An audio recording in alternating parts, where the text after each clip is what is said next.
funo dogu wanya pulefi.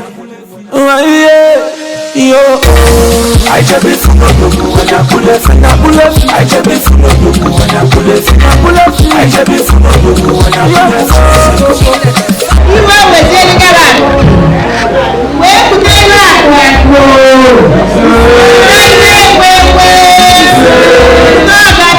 Oh my God, she's such a beautiful lady, and she's an achiever, and she's done a lot for my family, and I'm appreciative of that.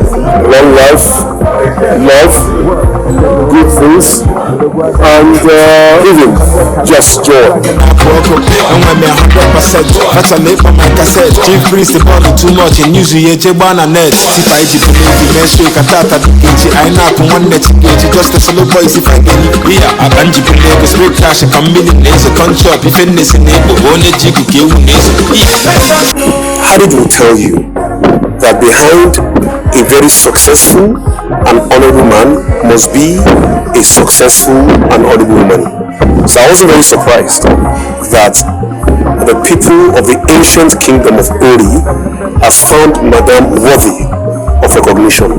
My advice is for her to continue to lead and guide, because this is the age of Africa, and since Ori is the origin of the Igbo people, if you get it right here, you have gotten it right in Africa.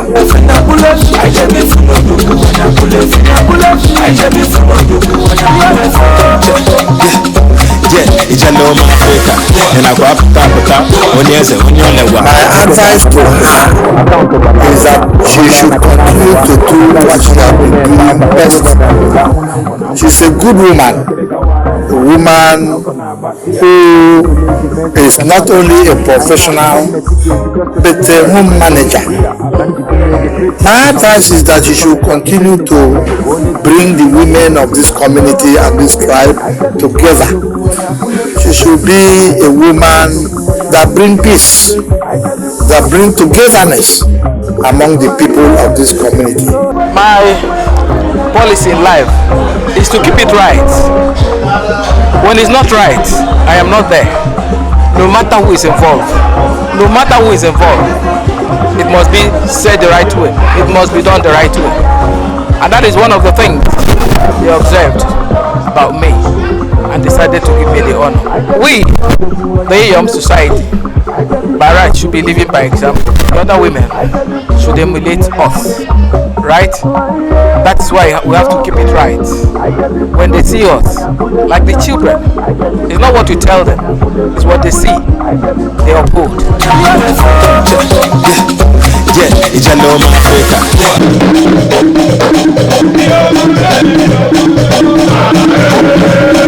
The initiation into the prestigious Utoto society in the ancient kingdom is the highest chieftaincy in title for a woman in Igbo land, who must be truthful and supportive of her family and the society in general.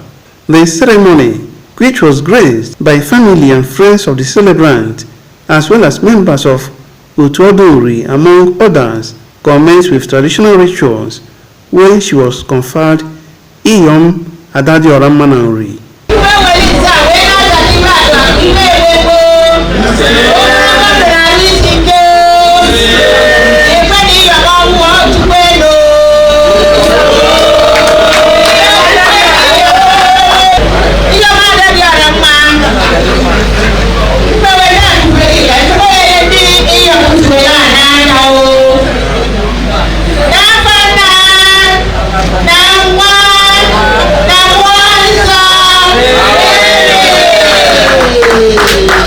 The celebrant promised to continue to live by example.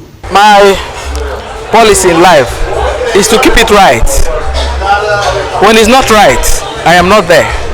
No matter who is involved. No matter who is involved, it must be said the right way. It must be done the right way. And that is one of the things they observed about me and decided to give me the honor. We, the Iyom society, by right should be living by example. The other women should emulate us, right? That's why we have to keep it right. When they see us, like the children, It's not what you tell them, it's what they see, they uphold. For her husband, Iyom deserves the honor while appreciating God for his kindness upon his family. She has gotten to that point where it is good for her to take the title, and I've supported her wholly in doing that. She's an achiever and she's done a lot for my family, and I'm appreciative of that. Long life, love, good things, and living just joy. Friends and well-wishers urged her to continue to live up to expectation. She should be a woman that bring peace, that bring togetherness among the people of this community in whatever capacity she finds herself. When a title holder, there's a certain thing you don't do. You don't have to talk anyhow. First, you have to respect your husband, your children, the kindred. Behind a very successful and honorable man must be a successful and honorable woman. So I wasn't very surprised that the people of the ancient kingdom of Uri has found Madame worthy of recognition. And since Uri is the origin of the Igbo people, if you get it right here, we have gotten it right in Africa. For her to keep on doing what she's doing, and for her to be a supportive wife to Adadioranma, Schola Okeke, and to also promote, justice, peace, and equity in the kingdom. Adadioranma, very kind, very helpful, very generous. She should continue to bring happiness, peacefulness, and wealth to everybody in this community. We love her so much. She has to live up to expectation, do the right thing that she's supposed to do, live a very, irreproachable life, and then continue to fly off the flag of Nri. With the initiation, it is expected that the celebrant will continue to impact meaningfully to the society. From Nri in Anocha local government area, Ndem Kalo, NTN News. Chief Mrs. Amaka Okeke, a native of Nri in Anocha council area, has been conferred with the prestigious title of Iyom Adadioranma of the ancient Nri kingdom, following her contributions to the society and her commitment to cultural values. The title was conferred upon her by Iyom Otuodo Society, a group known for preserving the traditions and heritage of the Nri kingdom. Correspondent Emmanuel Chibata reports that the investiture ceremony, steeped in tradition, was graced by cultural proponents, traditional leaders, and notable stakeholders from within the Nri community and beyond. In her speech, Chief Mrs. Okeke expressed gratitude to the Iyom Otuodo Society and pledged to continue championing the cause of cultural preservation and development within her community, while her husband, Chief Godwin Okeke, described her as an achiever. When it's not right, I am not there.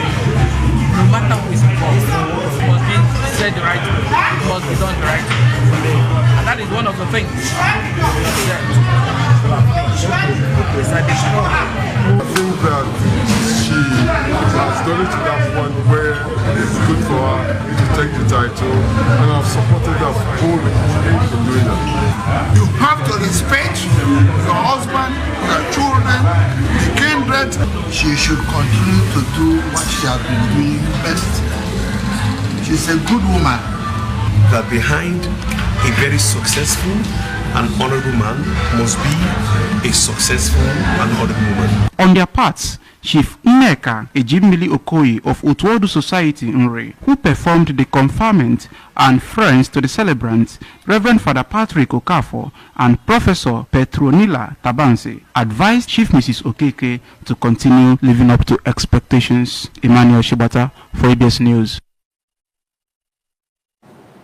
The traditional ruler of Neni, Igwe Demian Onwameze Ezani,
eweruo wana gati mututu ebenakwa wonyamu ne tetenola tobiba oyeli iwo kuku bumili atobiba ogelio wana bana gazite na chi eweruo mlimba na kunezi na tuegu mlimba na kunezi na tuegu sakusalia umagano doriliano okay wazo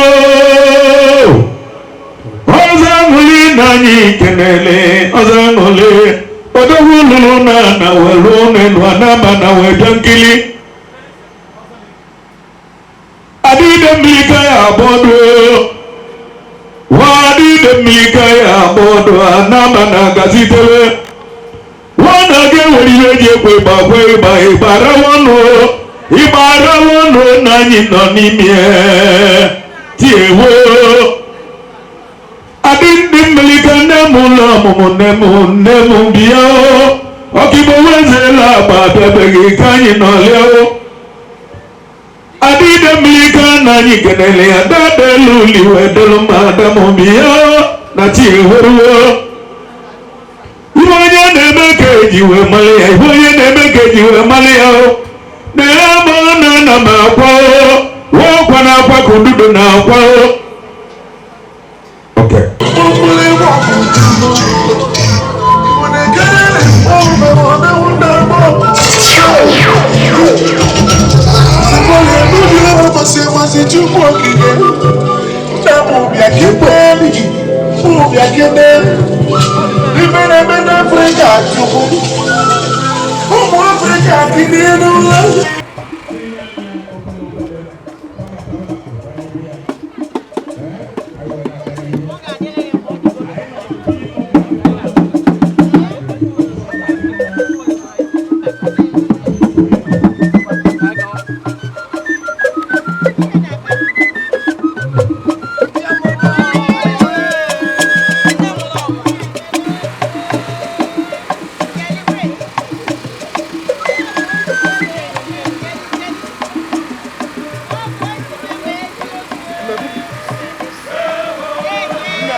DJ Kelo enyi na-aga afọ eze nwanyị anọcha Iyom Regina Okoye Adezu Bonumu mgbe bagonri ga-afụ Iyom ka ọ na-anabata ha adịde mlika tata anyị na-asụ ụlọ nnọọ akwamia na nri akwamia odogwide mlika akwamia ọ na-appreciate ndị Iyom ọkụ ome ọ dị okwu ka ọ na-eme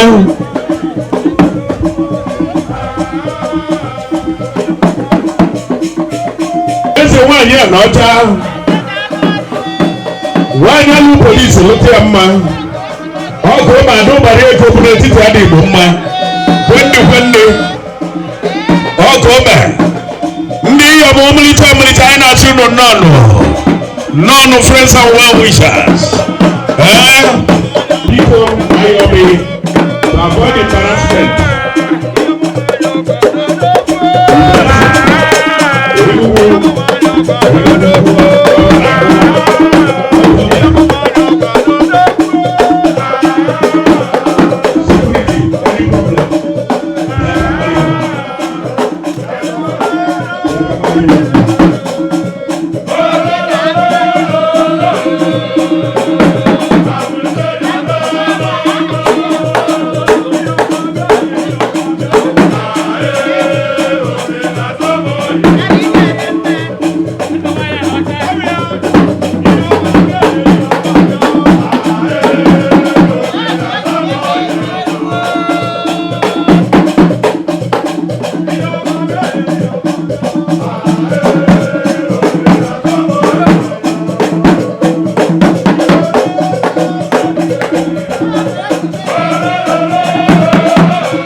Emilika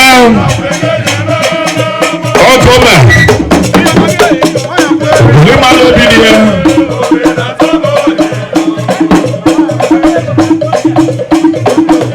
also Gademana also with swag why you put on a man apple for the public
Egwu agụkịta achọrọ m ịnụ ọzọ DJ biko. Oh my God. Ọkụ mere.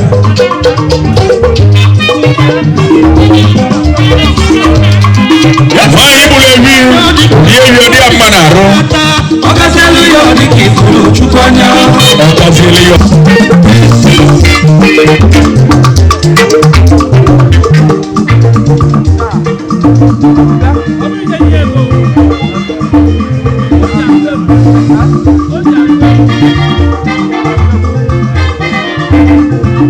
Ụkọchukwu nke Melkisedek nwoke na-eme mma Fada Patrick Okafor ezigbo mmadụ nwanne nke m n'aka mkpa Fada I salute you biko sewe na anyị mara m mgbe ya ahụ sewe na anyị biko Fada daalụ Fada emena m njọ Fada Padio emena m njọ tupu m wee n'ezie m anya o Fada ị ga-amata na emena m njọ ka nje confession I'm forgiving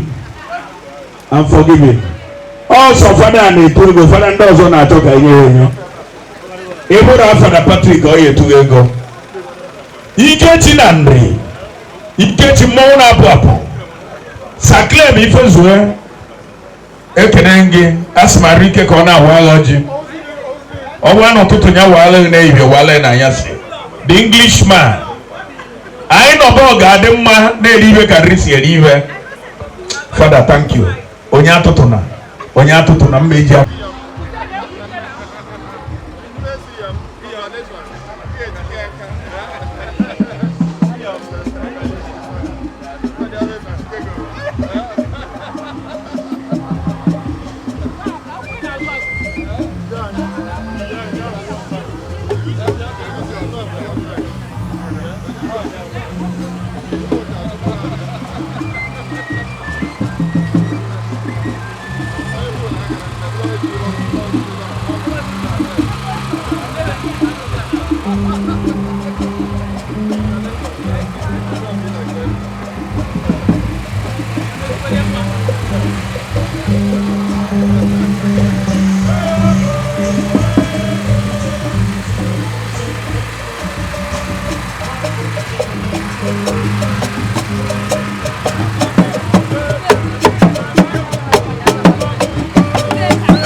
For the President General of this Asian Kingdom, Dr. Okwatunomwe Eziafakego Namre.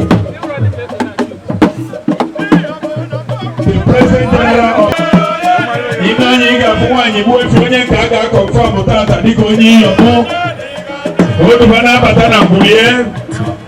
I for your money for your super Samaltex International. My own brother. Holy Night of Century International. I for the Kunden of where oh come and me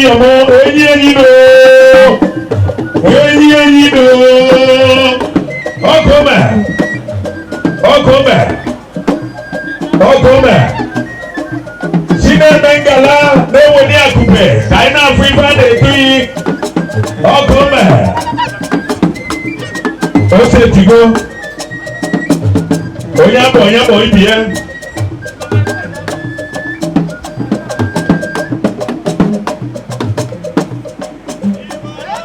Oh, Benza for Kego.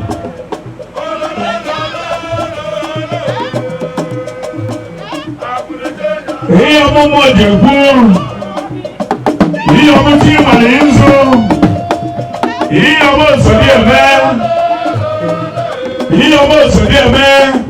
Iyom Eziwande, Ogomelo, Iyom ti Amaka, Eziafakengo, Imeloba, Ogome, Kolibeno Nunu Wenia.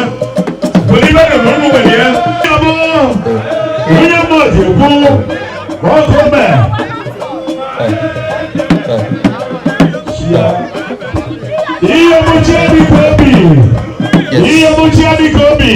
Hey. Oba Iyom ni ayo. Oya bana ngezi Iyom. Oba chinya. Lagos. Lagos. Iyom ezi wande.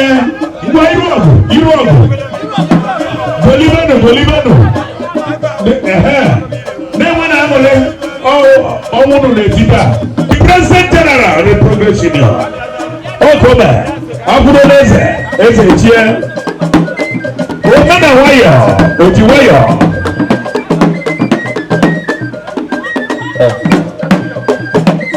Okoba.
Security officer na Anocha local government.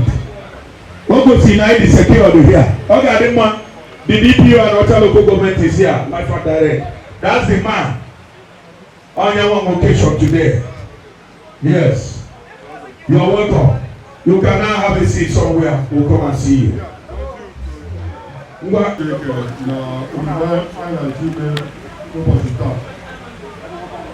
Ihe abịa bụ na onye ebe nke ndị oyibo na-akpọ sweetheart na-eti Iyom and ndị otu ọdụ society na-enyo bịa itie Iyom.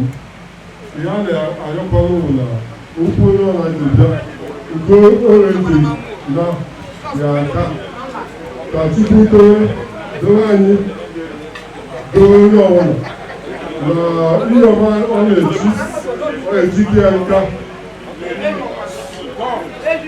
ọ eweta ihe ọma akụ ya nwewe ka eleta tupu ka ọgọzi ọchị agha atụta ndụ tata ụmụ ezigbo ụmụ a ga-azụcha ka azụ anyị ihe a na-ayọkwanye ya na nwa Jizọs Kraịst onye nwe anyị. Onye ọzọ ọ ga-adị mma. Ọ ga-adị.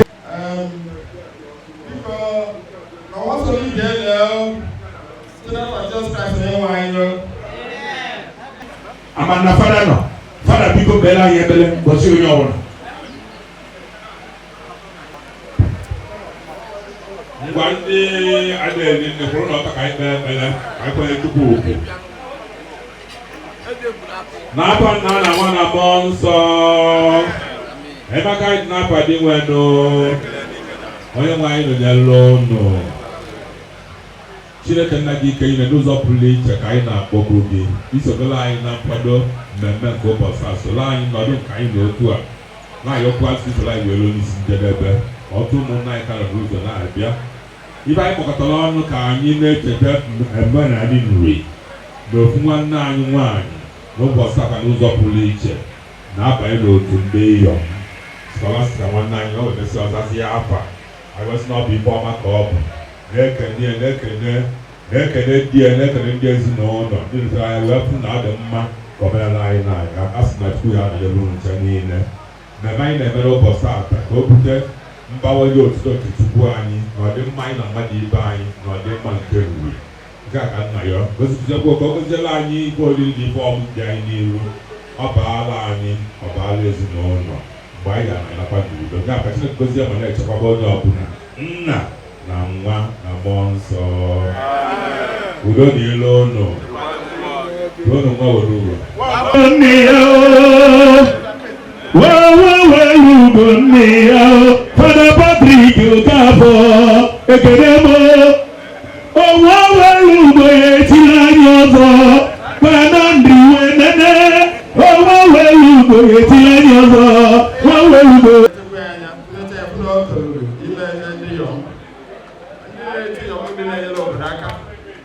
make a family head to come man. I was not going to have any one. So now, I'm telling you, and the young brother, I'm going to go to my head.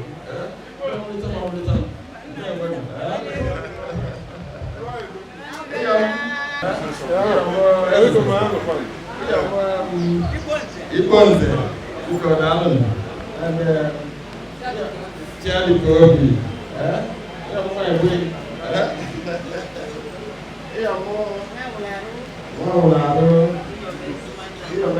Amaka, Ukodalon, I can move me. And so I go see Casey. I get my food to you.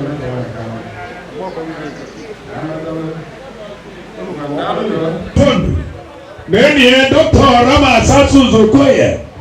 Wadi anamu wokeri julaho. Ogara ya na Livia obi ana piuto. Ese posiponi. Aina say no. No no bi ogara. No no bi ogara. No no bi ogara.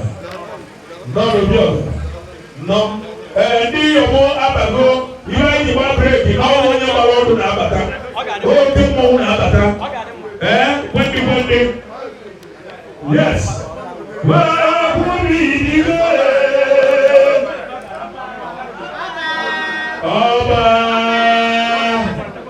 Oba, you are singing no.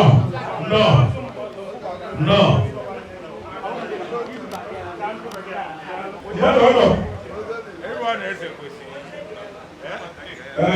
Sit over there. What's your name? Okay, now let's have Rabia. Okay, look.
Thank you.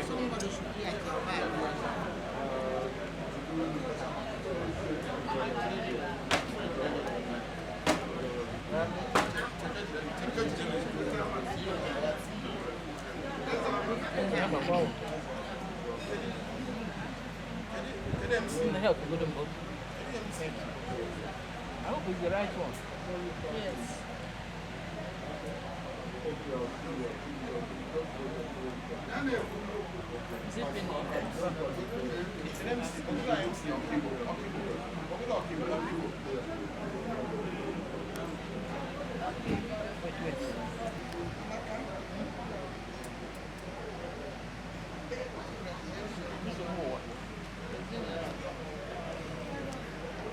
Thank you.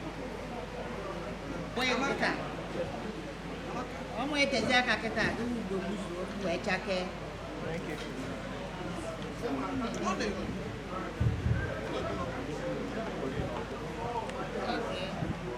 Could it be okay, about right? And then go there. Call the right or left? Huh? It's like it's the right one. Because I'm up by me and no.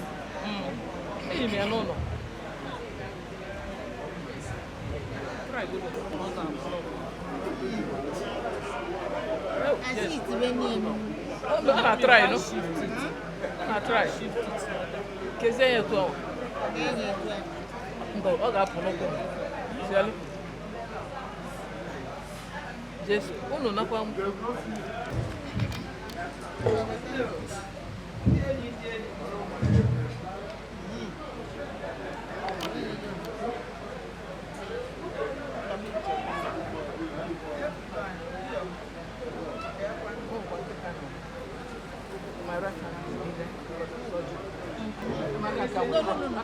Okay.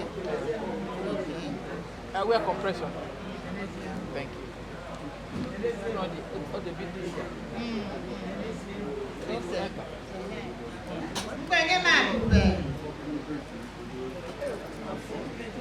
No, I'm going to get you. No. Just drop it.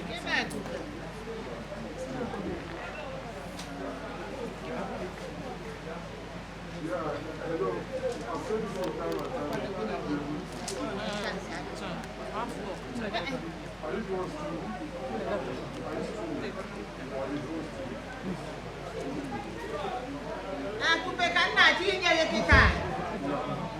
Akupe kemale ninza naza. Ya akupe ile ile. Ya kiye ile kufu ajo ade na ajo mo. Ufe kuchelu kutela aka ore keye. Iwe wezeli gaba. We kutela kwa.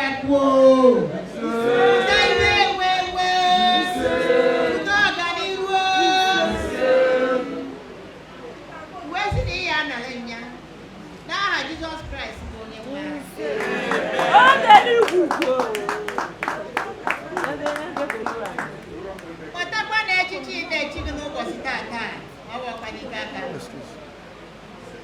National Council for Women Society, Anambra State, and Ocha chapter.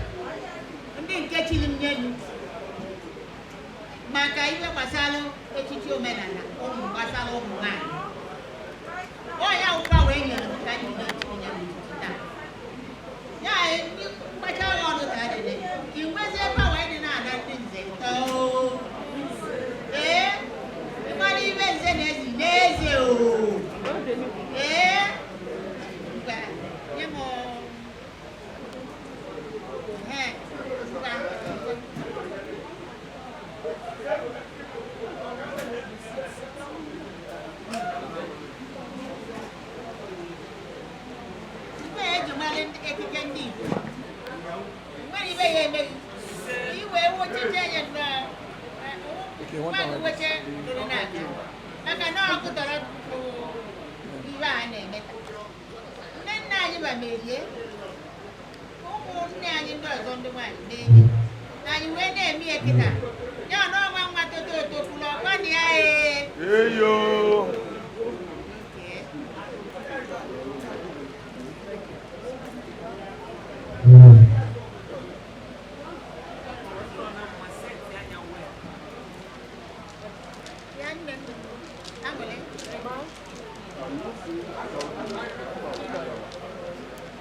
Iyom naga.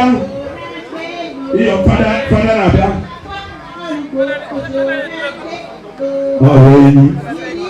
Sana Patrick Okafo. One who go there.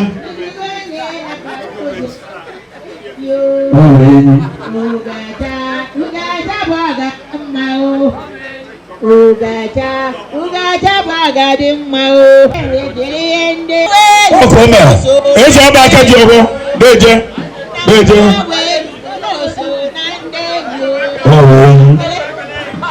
Ìbá abẹ́wọ́gọ́ ìbá bàtàwá bàtàwá.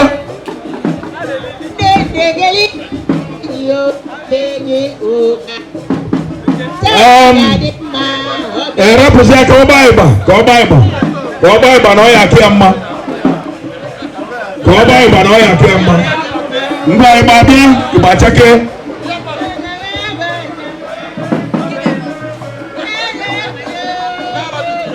Ẹsẹ̀ wa ẹ̀rẹ́ pèsè kọ́ ọba ìbà.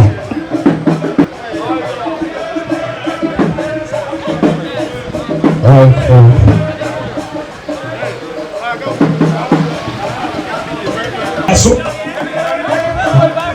obi mu ọgẹrẹ ọmọ yìí wọ́n pè é hey Sabatex ọkọ bẹ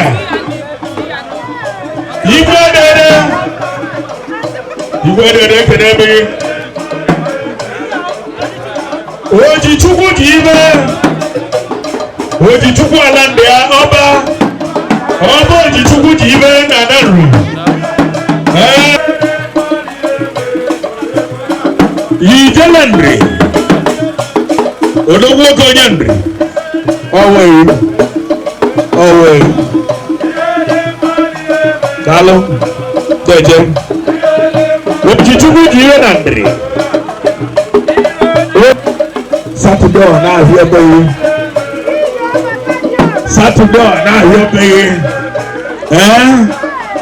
eze kwesịrị na-aga ngala anya na-eri iwe ka ndị si eri iwe n'ebe dị edokọ ya anọma onye akpọ ya kpọ ibie onye bịara anya na chie ka gbasara emewa ya nọ 12 o'clock awụchago m na-akwa ka ebene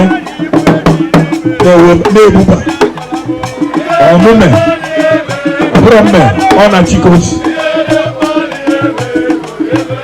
Paris Antonio Tabanzọbọ ya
Iyom kenila konuga oyende Adadioranma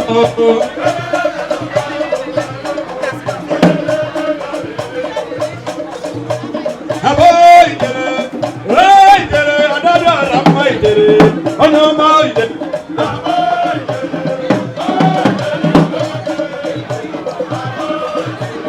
Iyom jere ni Iyom bianu jere mo ndi Iyom bianu jere mo Iyom wa bianu jere me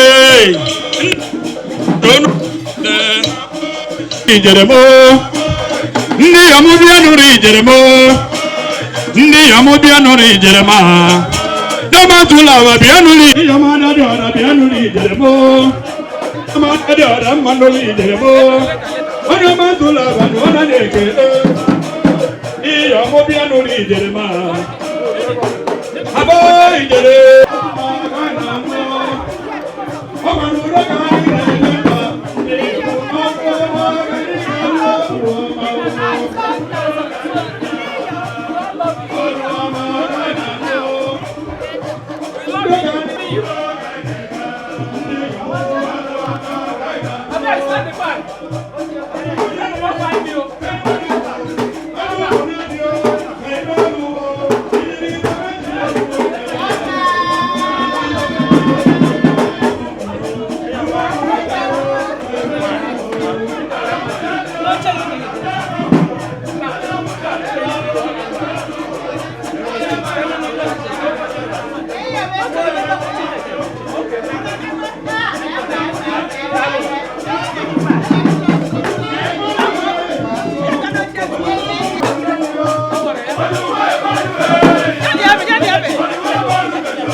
Keep it there, keep it.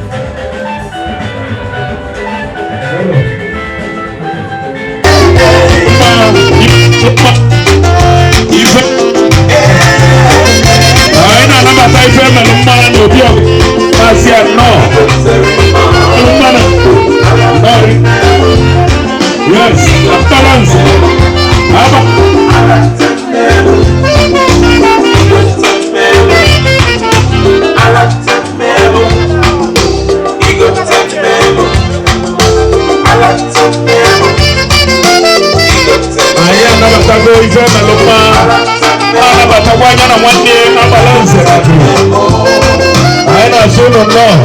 No.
Asene bata balurinde tapki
Yeah, our friends, Majesty, Wow.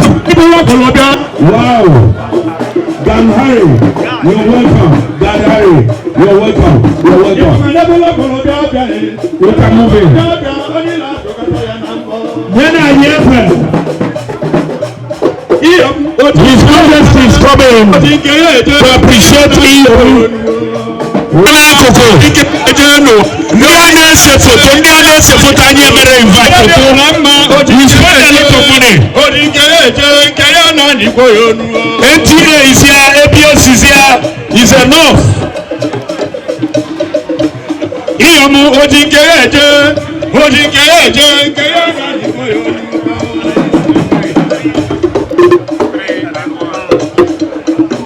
Let me show you how you do it.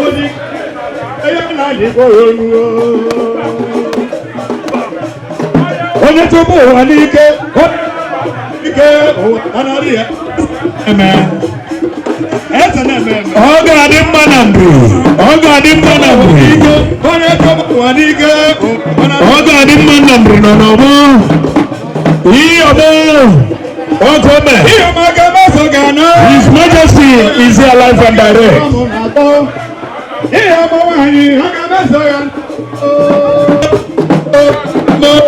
Majesty come forward. Amaka is here.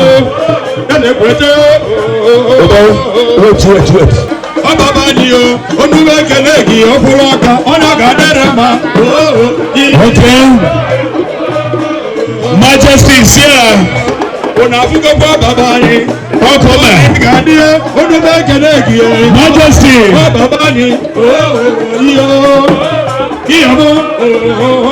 Naso. Iyom na abana obo. Majesty is on that. Hey, Majesty. Naso. Ọzọ Tobi. Iyom akwụkwọ onye mekede ki ọkwụlọka. Iyom nwanyị yo. Ewo. Olisa biko bekede. Okwo galanya gbagbo mgbe nọ na-akwala akwa o. Asị nwa ogbenye ịkwasị ya o. Majesty. Galanya gbagbo mgbe. You are welcome. Ihe ọkọ. Ezekwete. Ọzọ nwere. Ọzọ nwere n'ore. Ezekwete mama ọdụmekene. Ihe ọkọ. Ọzọ nwere ekene gị. Nwanne m. Thank you. God bless you. Yes, Amutami. Oh my God. Thank you so much. Oh. Ọzọ nwere n'ore. Dalo. I appreciate when Iyom Tata Wumos here.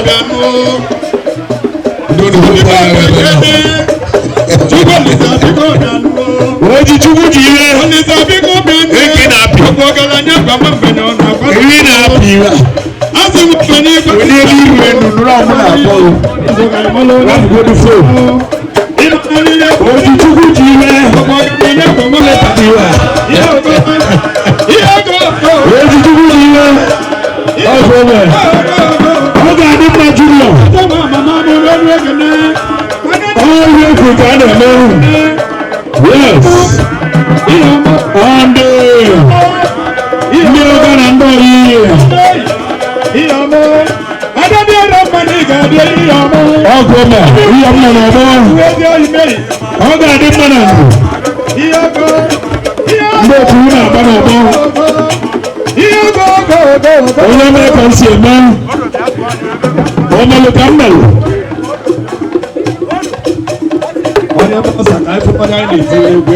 Ọmalụ ka mmelụ. Conferment. Ihe ọma dị mma ka emume onye emume. Onye nye ahụ ya Conferment. Na ha yi sacrifice. Yes.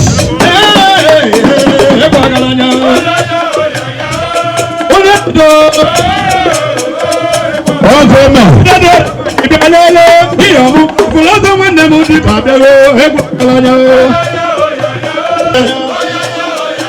Olórí asina wo kẹ́lí ju ahọ́ ọdẹ bọ̀.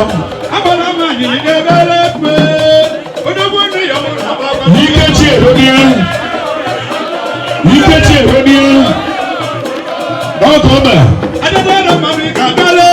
Ọ̀gá àwọn ọdún náà ló bá wù. Oyè mẹ́fọ̀ yẹ tari bi yẹ. Wọ́n bẹ kú ká yọ̀ mọ́. Adadioranma àwọn akọlọ bẹ bọ̀ ọ̀gá ama fɔ mande na savisi mmadụ unu bukwala orimi unu abukwala ndị bata kịta si ji onye bibo ori ihe mụnụ nwaanyị na-agbakwala kedu ndị na-asa afọ ime ebe a geenụ ndị bata kịta ihe ọmụmụ eze eburu ọmụ Adadioranma na-agbakwala ebe ọgaranya iwe na ego na akatọ mgbe iwe bịara ibe a Tinubu na-achọ onye ọya Tinubu na-achọ onye ọya kpọọ ọrụ a Odibo fire okpuru ọrụ anọ nyaa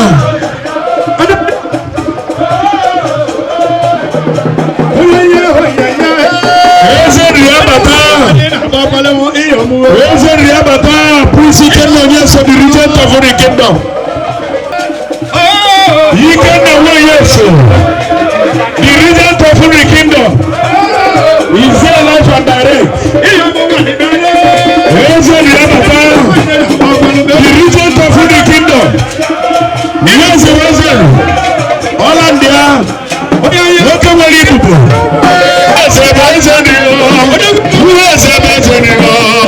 anyị si gị kingdom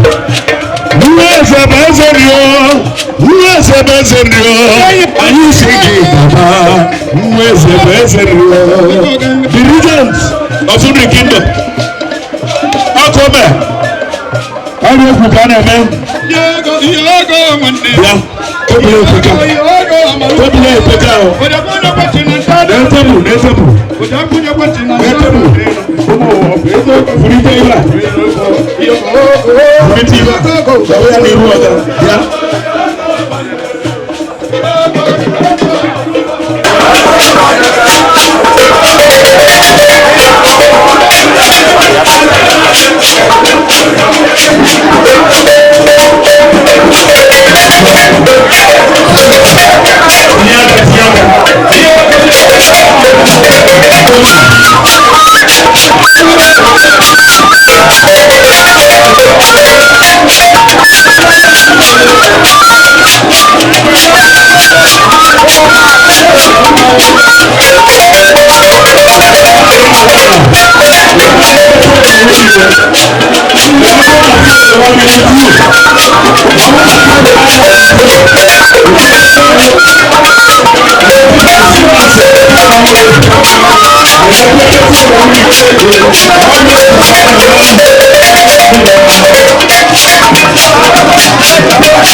The region Kosuri Kingdom. UK Chiland. Oh, come on. Onye abuso gini ala dia.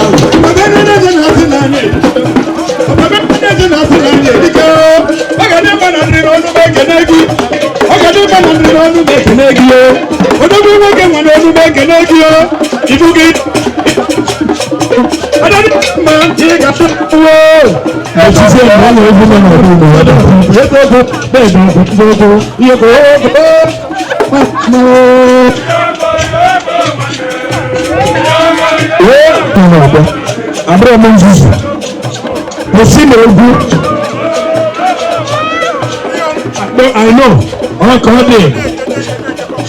Iyom Amaka m na-egwu adịrị ọkụrụ nne anyị apatụ ya apatụ ụlọ egwu nọ n'ọgbọgbata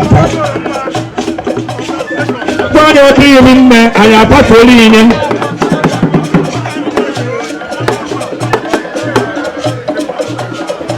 ọmụrụma ụmụaka mma ọmụrụma zụwa ụmụaka mma n'ụlọ ọ ibe egwu ka a na-eme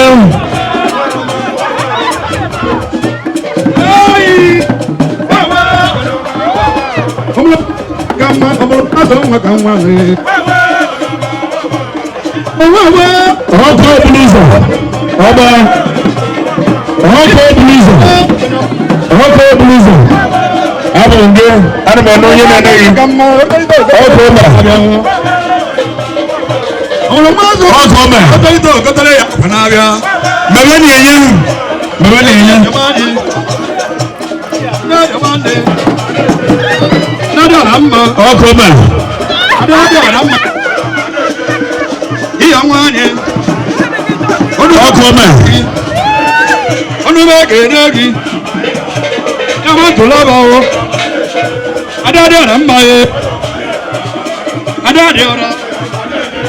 Adadioranma ọbụkwa na ịnala ana ịmala ebe fonu wudio ike adakwa nwunye ọba yes ọkọme ịhaba nwanyị ya Adadioranma iyo gị yo Baba to sayo Adadioranma n'ọnụ ekele gị n'ọnụ ekele gị apẹti ọbọ Baba to sayo ọwụ na tatọ na ejuru ewu n'afọ sayo yo this carton must full onye mapụ na that carton must full iyo bụ onye ga-adịrị mma this carton must full.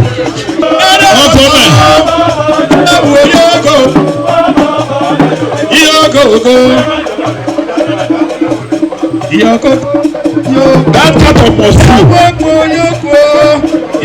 I see you know why I'm on my job.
Continue firing.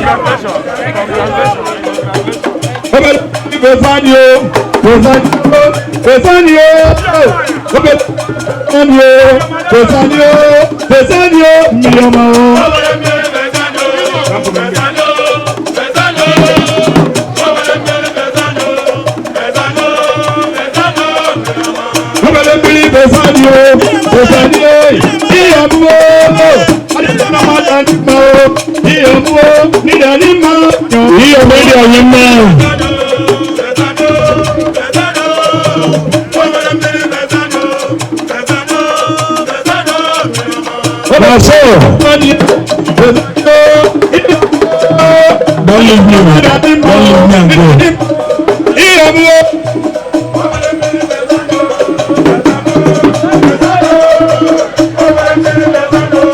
God bless you. Now you shall be something. Oh my God. Thank you. Thank you. Which one are you? You the borrow. Now borrow, you the borrow. Thank you.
very happy. And I know people here can if I feel like I don't know that but because come out there enjoy here. Here is the potential man. I can't tell you I was I will you and I were there. I know I go to a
Haya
Hello. Thank you. Ọba Ezia Fakego. Obaka Babulenye.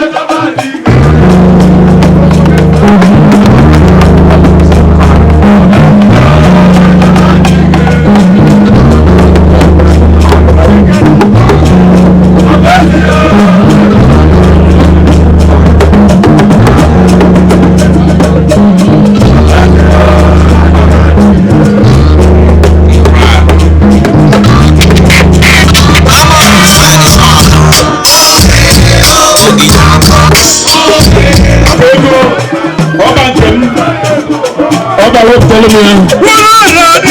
What telling me? Thank you.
Tabansi. So how do you feel about the confirmation of your mother? I am very happy for the confirmation of Iyom Adadioranma to my bosom friend, sister, Chief Mrs. Amaka. She is very well developed. You have the name, right? Adadioranma. Even before now, since I got married into this community, all I've been learning about Amaka Adadioranma. Very kind, very helpful, very generous lady. I love her so much. So what do you advise her? She should continue what she's doing. Adadioranma. So she should continue to bring happiness, peacefulness, and wealth to everybody in this community. We love her so much. And we're always there. Because of this Iyom, for my dear friend Adadioranma, I had to cancel a very important professional assignment because I cannot miss it. She is that much of a friend. I could not to be here for her today. So I continue to love her and to tell her to continue to do what she does. Beautiful smile, beautiful woman, bringing everybody together. Adadioranma, Iyom. My name is Professor Petronila Tabansi. Thank you. The paramount ruler-elect of Ekede community in Andoni local government of Rivers State. That's me. You are here for the conferment of the title. Yes. What do you have to say? What I have to say first is that I came to witness the installation of a title of the wife of our good friend Schola Okeke. A good man, a man with a good heart, jovial, friendly man who have been our associates for some number of years now. An astute oil and gas man who is a friend of the Andoni people, of the people of Ekede, and of the people of Ikuru town, and indeed the whole of Andoni. Okeke is a good man. And so it was necessary that we are here today to witness the installation of title on his wife. That is why we are here. Your advice to her? My advice to her is that she should continue to do what she has been doing best. She's a good woman, a woman who is not only a professional but a home manager. My advice is that she should continue to bring the women of this community and this tribe together. She should be a woman that brings peace, that brings togetherness among the people of this community in whatever capacity she finds herself. That is my advice to her. Thank you, sir. Thank you very much. Thank you. Thank you. Ulukayode, Dr. Adibili of Green Energy International Limited. Your advice to our mother? I've known Chief Ogadima Okeke since 2014. He's a very honorable man. When Chief Okeke tells you it is noon, it is noon. If he tells you it's raining, it is raining. Hadid will tell you that behind a very successful and honorable man must be a successful and honorable woman. So I wasn't very surprised that the people of the ancient kingdom of Uri has found Madame worthy of recognition. My advice is for her to continue to lead and guide, because this is the age of Africa. And since Uri is the origin of the Igbo people, if you get it right here, we have gotten it right in Africa. Okay, my name is Chukwuka Emmanuel Ibuko. I work for Green Energy International Limited. and Ogadima Godwin Okeke is our associate. Okay, So we work together. You're here for the conferment of Chief Mrs. Amaka. First of all, how do you see our tradition here in Nigeria? Okay, first of all, I'm a born Igbo man, so everything that is happening here is not new to me. And also coming down from Lagos, to witness this activity or this event, it's a way of coming back to your roots, to kind of felicitate your people, and see how things are done. So I feel proud of my culture, and also coming here with my colleagues that are from other tribes as well. So we were able to also relate some things to them about our culture as well to them, which they are appreciative of. So I'm very proud, I'm very happy that I'm here to felicitate with our associates, Ogadima Godwin. What do you advise at the celebrity? Our advice, like Ogadima has told us, she's been conferred the Iyom Adadioranma of the ancient kingdom. And what that means is that she's part of an institution in this kingdom and the entire Igbo land as well, and even entire Nigeria as well. So she's there to kind of restore or uphold justice and peace, in the community and for human race as well. So our advice is for her to keep on doing what she's doing, and for her to be a supportive wife to Ogadima Godwin Okeke, and to also promote, justice, peace, and equity in the kingdom. Thank you very much. Chukwuka Emmanuel Ibukwe. Thank you. Are you there? It's about for official documentation. May we know? My name remains His Eminence Ambassador Adadioranma Ezoba Akajo Fondi now in Amaka local government of area of Anambra State, International President, Foundation for One Peace and Cultural Orientation.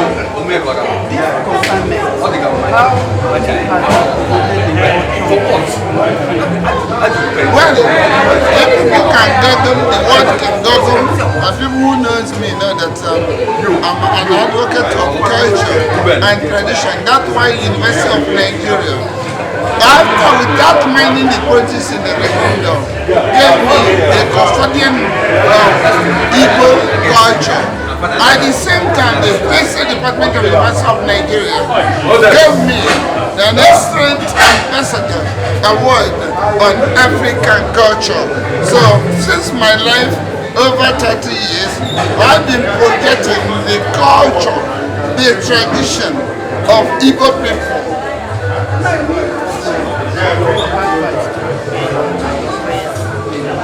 Well, my prayer remains. This is what somebody is, what made them good, is what more than whatever you can achieve in this world when you practice, when you accept your tradition, and when you are initiated in the upper status of women brotherhood or women traditional women title holders. Iyom is the upper title women title holders.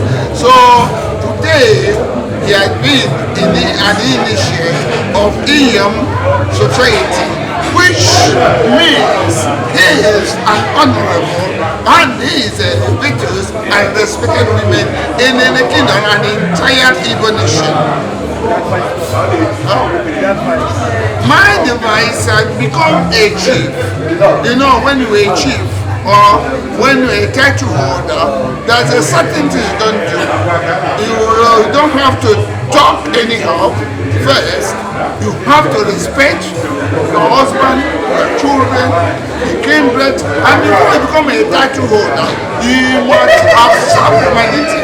You must have contributed to society. You must have contributed to the town. You must have contributed to humanhood. So my advice to her is to keep it up and make sure that he contributed to Igbo or Igbo traditional core value, because we have not been projecting our culture and traditions. Good evening, sir. Yeah, For official documentation, may we know you? my name is Adadioranma, Godwin Okeke, from Iyom village. It is my wife that is taking the Iyom title, and we're delighted that you're here as well to witness the epic day for us. So how do you feel about this installation of that? It is the right thing to do. My people say that at a certain time things will happen. And I think that she has gotten to that point where it is good for her to take the title, and I've supported her fully in doing that. What criteria made them to install her? What has she achieved? Oh my God, she's such a beautiful lady, and she's an achiever. And she's done a lot for my family, and I'm appreciative of that. Long life, love, good things, and living just joy. Yeah. Thank you, sir. Okay, my name is Chief Mrs. Schola Okeke, who's Amaka, Iyom, Adadioranma.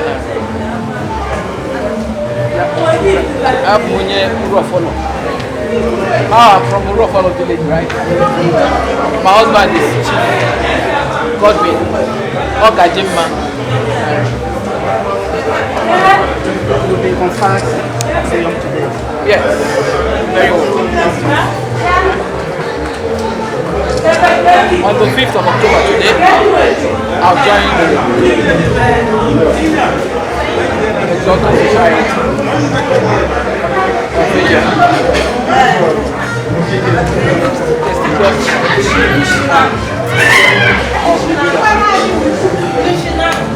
Of women. The other side of it for the chief, men, right? Also, so Iyom is also. How do you use this position now to further advance the cause of peace and development? Naturally, I'm a very straight person. I work with the folks. Apart from that, my policy in life is to keep it right. When it's not right, I am not there. No matter who is involved, no matter who is involved, it must be said the right way. It must be done the right way. And that is one of the things decided to do.